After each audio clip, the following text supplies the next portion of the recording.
Olá, boa noite. Mais um Conversa com Binder.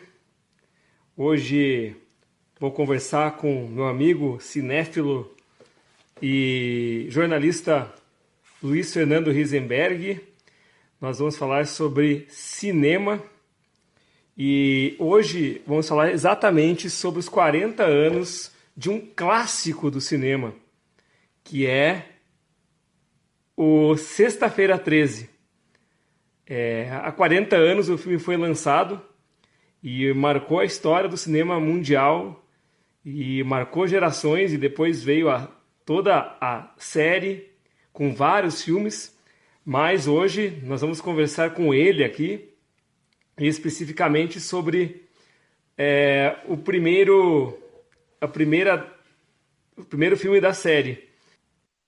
Tudo bem. E aí, obrigado por ter aceito mais uma vez o convite. Será um prazer conversar sobre. A ideia foi tua até, a gente falar sobre a estreia, né? 40 anos, comemorando esse ano aí. Queria saber, você estava vivo para começar naquela época, quando estreou? Quando estreou nos Estados Unidos, não, porque estreou em maio de 1980, né?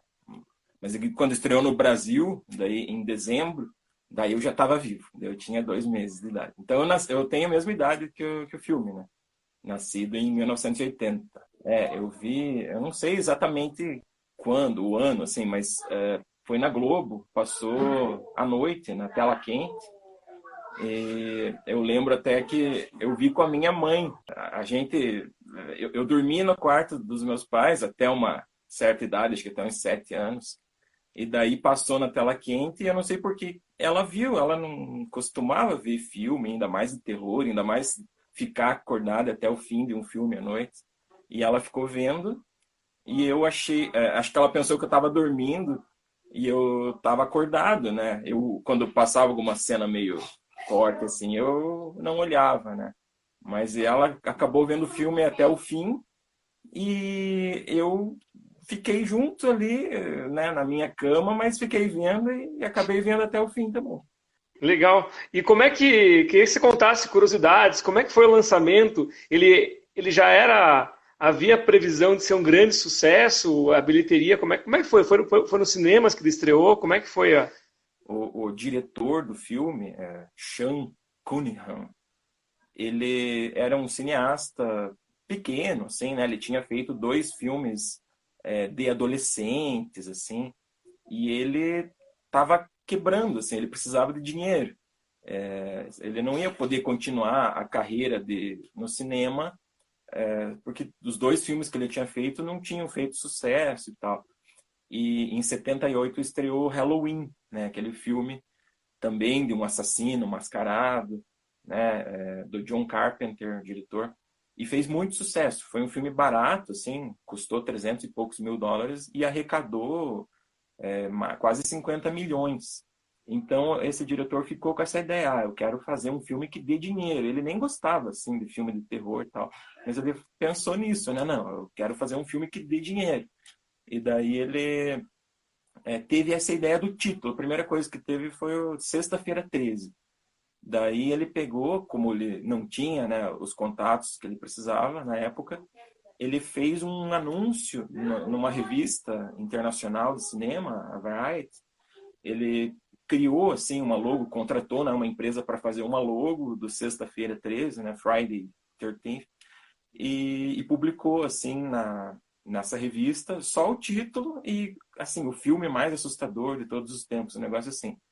E isso acabou gerando curiosidade, né? E as produtoras começaram a procurar ele e ele acabou fechando com a Paramount, que ofereceu 550 mil dólares para ele fazer o filme. Mas ele não tinha nada, não tinha nem o roteiro, só tinha o título do filme. E os efeitos especiais do filme, que, né, as mortes, como é que era, você tem conhecimento como é que eram feitos, como é que os caras, qual era a tecnologia que Então, existia? eu acho que dos motivos do filme ter feito tanto sucesso foi isso, foram os efeitos especiais. O Halloween, que é o filme que veio antes e que eles copiaram a ideia, é um filme que é mais de suspense. Ele não tem sangue praticamente no Halloween. E já no Sexta-feira 13, não, é totalmente explícito, assim, você vê tudo, né? E é um filme que até hoje funciona, é tão bem feito, a maquiagem foi tão bem feita que hoje, se você assistir, você ainda fica impressionado. E aquele tempo, estão falando aqui em 1980, e Uhum. não chegava tão rápido no Brasil. Ele estreou nos Estados Unidos em maio e aqui no Brasil em dezembro. E, na verdade, isso, para aquela época, eu imagino, assim, porque eu também não sei direito como que era na época, mas eu imagino que era o normal, assim, ou talvez até mais tempo, né, que levava, né. Provavelmente por ter feito bastante sucesso lá nos Estados Unidos, eles até que não demoraram tanto para trazer para cá. Mas não acontecia isso de lançamento simultâneo, né? Que no mesmo dia que estreia nos Estados Unidos, estreia no Brasil e no mundo inteiro. Isso não, sempre tinha um atraso longo, porque né, eles tinham que colocar as legendas no filme e tal, e aquele tempo era mais demorado tudo, né? Então teve essa demora, né? De maio a dezembro para chegar aqui.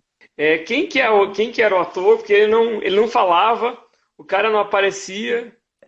Na verdade, a gente nem falou sobre isso, né? Agora, mas o Jason, ele não está no primeiro filme, né? O primeiro Sexta-feira 13 ele se passa num acampamento de verão daqueles que tem nos Estados Unidos, né? Que as crianças, né, são mandadas para ficar lá um tempo e é numa cidadezinha assim que eles tiveram problemas já, aconteceram umas tragédias nesse acampamento e a cidade, a população não quer que abra, mas um cara resolve reabrir, né? E ele chama os jovens assim para trabalhar nesse acampamento. Então, antes de abrir, eles estão lá, esses jovens, agora eu não lembro exatamente o número, mas sei lá, 7, 8 jovens, e eles estão consertando as casas, né? E nisso aparece alguém, que a gente não sabe quem, que começa a matar um a um, né? Todos os jovens. A gente não vê quem que é, a gente só vê a mão, a gente só vê o pé, né? E só no final que a gente descobre, né, quem é o assassino e as razões. E, bom, não queria dar spoiler aqui, mas então, daí a gente fica sabendo. Bom, no final, né, quase todo mundo morre, só sobra uma moça. E daí, quando essa moça tá lá desesperada, ai meu Deus, todo mundo morreu e tal, aparece uma senhora, assim, né, que vai salvar ela, né? Uma senhora bem boazinha, cara de boazinha e tal, mas daí, na verdade, a gente descobre que essa mulher é que era a assassina, que matou todo mundo. E ela fala que a história é a seguinte, né? Uns anos antes, ela era cozinheira naquele acampamento, e o filho dela, que era deficiente mental, era uma criança, tinha 11 anos, ficou sendo cuidado pelos monitores. Só que esses monitores negligenciaram o trabalho e o menino acabou caindo no lago e morreu afogado. Então ela agora mata os monitores do acampamento para, não sei, né, para se vingar. Ela não dá para entender ou se ela é louca, se ficou louca, ou se é o espírito do filho dela que manda ela matar, porque ela escuta vozes, né? Então essa é a história. No final do filme só, que eles também copiaram meio que a ideia do Carrie, a estranha, que é um filme assim que no final tava tudo bem assim e de repente você leva um susto, sabe? Eles quiseram dar um susto no final. Então no final, quando a mocinha lá mata, né, a mulher, né, a mãe do Jason, ela tá assim no barco, né, no lago e de repente, até tá tocando uma musiquinha bonitinha e tal, e de repente vem, né, do fundo do lago, o Jason, né, um menino assim, careca, com o rosto deformado, cheio de lodo, porque ele estaria ali há muito tempo, e puxa ela, né, e leva ela para o fundo do lago. Só que daí ela acorda e era um sonho, né? Só que tudo que aconteceu até então era verdade, realmente as mortes aconteceram, só essa parte que era sonho. Isso, na verdade, da audiência, né? Que nem lembrando, né, daquela história. A minha mãe, que não gostava de filme de terror, ela ficou interessada, queria saber. Eu também, eu tinha medo e fiquei vendo até o final. Então, isso já é. Mas é só o primeiro filme que é assim, né? Os outros, a partir do 2, daí tinha o Jason, né? Que era o assassino. Mas daí era mais focado nas vítimas, né? E daí depois de uma certa altura que virou o Jason começou a ser o personagem principal. né? Então, hoje em dia, as pessoas, né, acham o Jason uma lenda. Elas não vão no cinema para ficar com medo, torcer para que alguém mate o Jason. Não, elas vão torcer para que o Jason, o pessoal gosta na série Sexta-feira 13, tem o jeito como ele vai matar, que é engraçado, violência que não é real, é uma violência que é bem fantasiosa. Então, a gente não fica chocado, assim, pelo menos a gente que já está mais acostumado, né, a assistir esse tipo de filme, né? Talvez o segundo, o terceiro, tenha um clima assim bem de anos 70. Inclusive a trilha sonora, né? No primeiro filme não tem trilha sonora. A única trilha sonora que tem é essa musiquinha, né? Então, vai matar. No final do filme, né? Quando a mãe do Jason se revela, né? E ela é como se as vozes da cabeça dela, né? Falassem para ela e ela fica repetindo assim. Kill mama, como se o Jason estivesse falando para ela, né?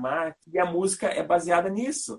Ah, verdade. Mama, e só Boa aparece essa. quando o Jason vai matar, né? Quando tá outras coisas no filme não tocam. Daí quando aparece é porque Quando aparece vem coisa. tá ouvindo isso na cabeça dela, né? Beleza, Luiz, vamos encerrando aqui porque tem o tempo, né? Mas foi bem legal o papo. Foi Fazendo bom, foi sobre massa. o Fred Krueger, o próximo, que eu também sou Vamos fã. fazer sobre o Fred Krueger. E o Fred Krueger é legal que eu acho que é uma época que as pessoas queriam mais ter a mão, né, do Fred Krueger, queriam ter todos os... A roupa, né? A roupa era fácil com vocês. Era só ter uma blusa listrada, assim, Era vermelha fácil. Uhum.